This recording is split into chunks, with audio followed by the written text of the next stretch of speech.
So Donald Trump is officially back in the White House, and despite a couple of reports suggesting potential assassination attempts, by the grace of God that did not happen, and I'm sure many conservatives would consider the inauguration an extreme success. And because of that, congratulations to Donald Trump and his team. But now that Donald Trump is back in office, I do have a few questions. As somebody who identifies or places themselves as center-right, I'm neither on the left, neither fully on the right. It's very easy for me to look at the left and quickly identify several things that don't align with me and my values as a Christian, as a follower of Jesus Christ, such as their extreme views on abortion, affirming the idea that there are several genders when clearly the Bible states, when clearly science and biology support the fact that there are only male and female, pushing for biological men to participate in women's sports, down to their views on DEI, but we'll get to that. The modern day conservatism is a little bit more difficult for me to fully understand what it is that they believe. I hear what they say, but I'm not so sure if their actions fully align with it. And I also have to wonder if many conservatives were waiting for the moment for Donald Trump to be reelected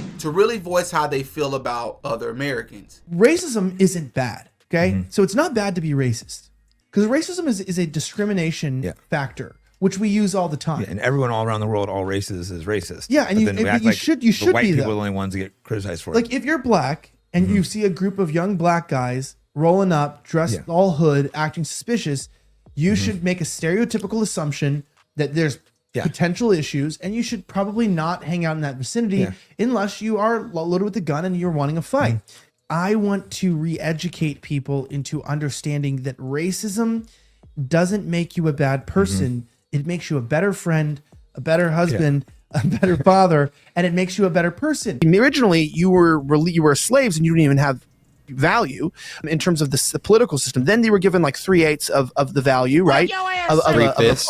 3/5. Thank you. In my world, it was 3/8, but I live in a utopia. No, I'm just kidding. But it was like 3/5, and you go down, and it's like then amendments were made, and there was adjustments that gave you citizenship and the right to vote. But it didn't make you an American. It just gave you American citizenship. It gave you legal right. And that's why it doesn't take a genius to notice that black people and white people in America look, act, behave fundamentally different, both individually and collectively.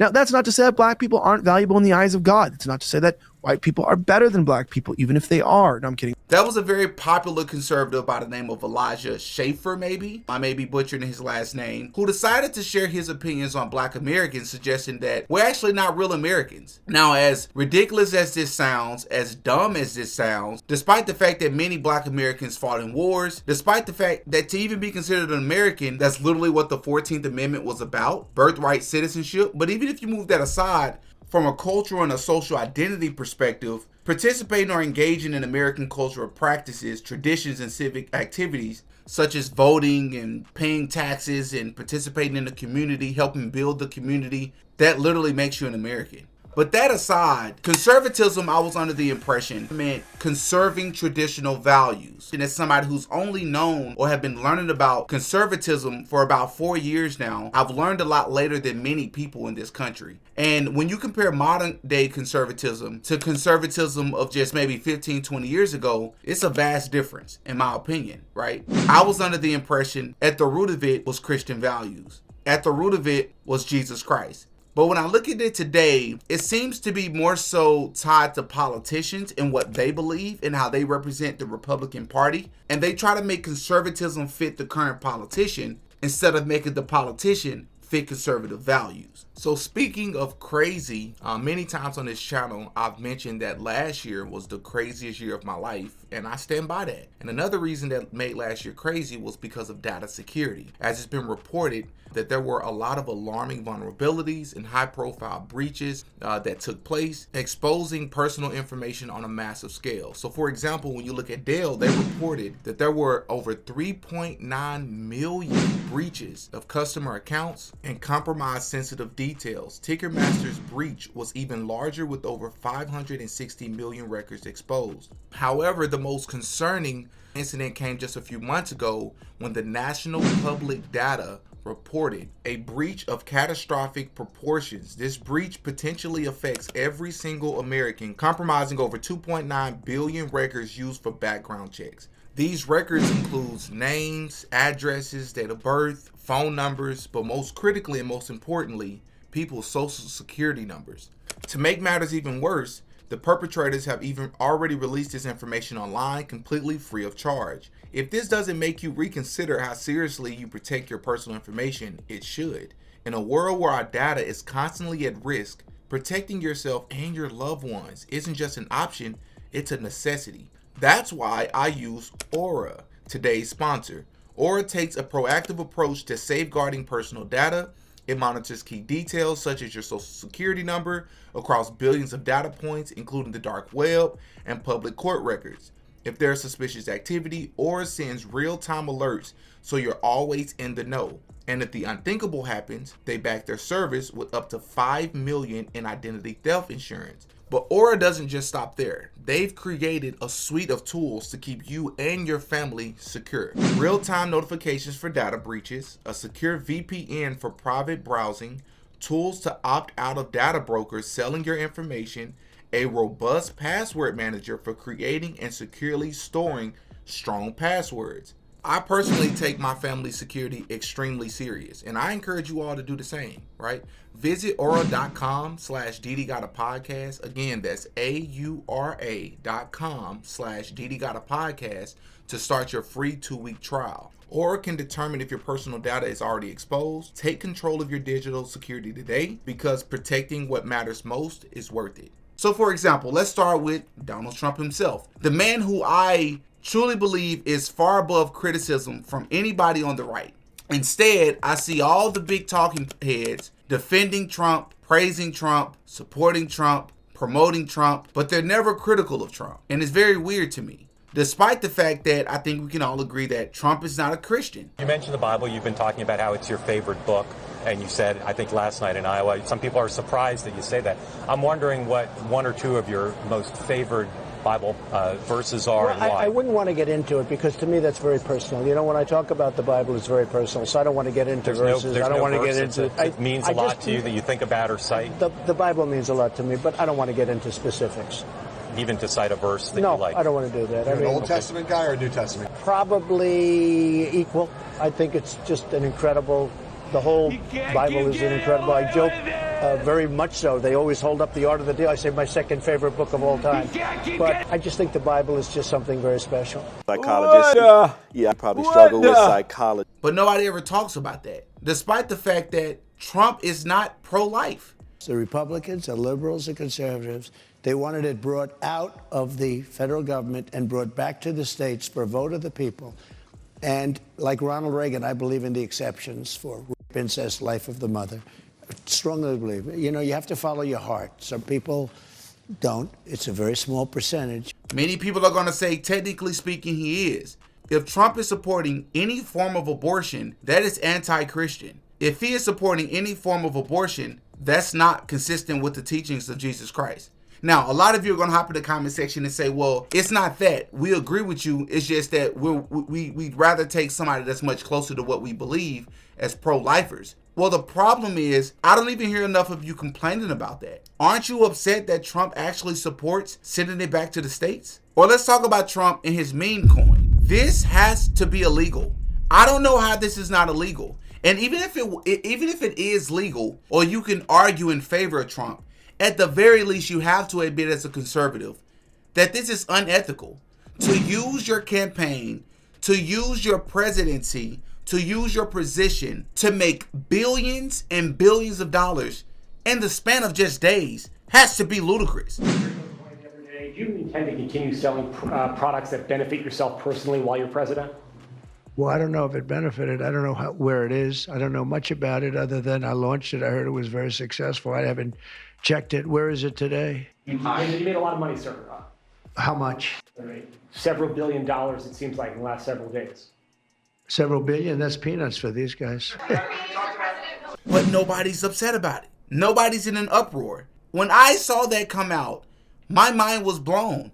And I'm thinking to myself, how is this consistent with traditional values? And even if it is or it isn't, the people, the biggest voices that have the biggest platforms, once again, never go after Trump. They never bash him for anything. Are you a follower of Jesus Christ or are you a follower of Donald Trump? Which brings me to my next point. One of the biggest executive orders that Donald Trump signed on his first day was putting an end to any DEI practices on any federal level, which I actually support. Listen, I just want to interrupt for just a sec to say, if you are enjoying this video, I ask that you please hit that like button. If you enjoy my content, if you want to help the channel, please hit that like button for the YouTube algorithm. It helps pushes my video out there. I would really, really appreciate it. Also, subscribe to my second channel if you have not subscribed yet.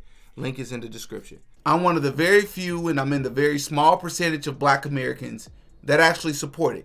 Why do I support it? Well, I'm actually torn between it because I am not for discrimination against white people, for the most part, white men. And what a lot of people are going to say, well, it's not that we're against white men. We are just trying to create opportunity for those who typically are overlooked, such as women, people of color, and people from rural parts of America. Except for the fact that I know from firsthand experience, that it's not just about looking out for others, it's literally about payback. I know that for a fact. It means that if a white guy was to apply for a position, very qualified, they don't care about who he is as a person, they don't care about his history, his family's history. If you are a white man, we're going to overlook you and give somebody else who may not even be as deserving of that position, we're going to give them a shot. I don't support that. It's wrong.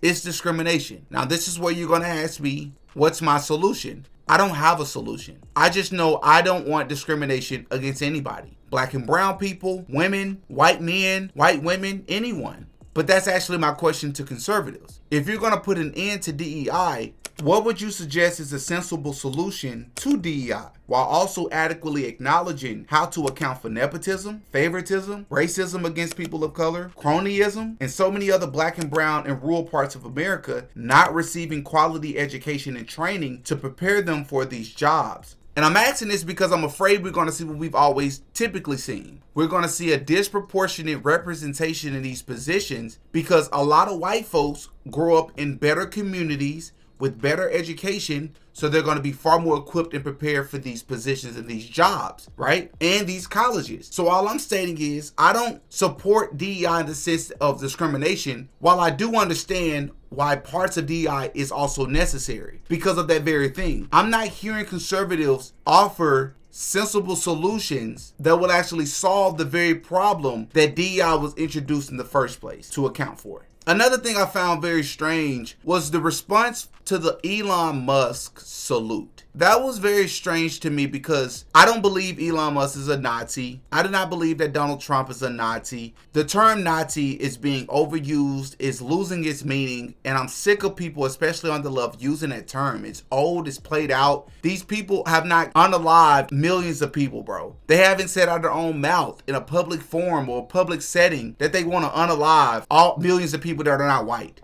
But I have to admit, the Elon Musk thing was a bit awkward to me because Elon Musk, I personally believe he did that on purpose. Despite the fact that he's socially awkward, he's spoken about being socially awkward. I believe he has Asperger's. That makes it difficult for him to know what's socially appropriate at times. But when I look at his salute, that seemed extremely intentional to me. When you compare it to what you've seen actual Nazis do, when you compare it to what you've seen Nazis in movies do. Here.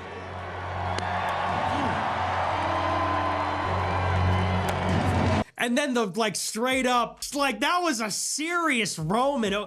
It wasn't even like a subtle, like a wave, like one of these, like a Laura Ingraham. Remember when Laura Ingraham did that?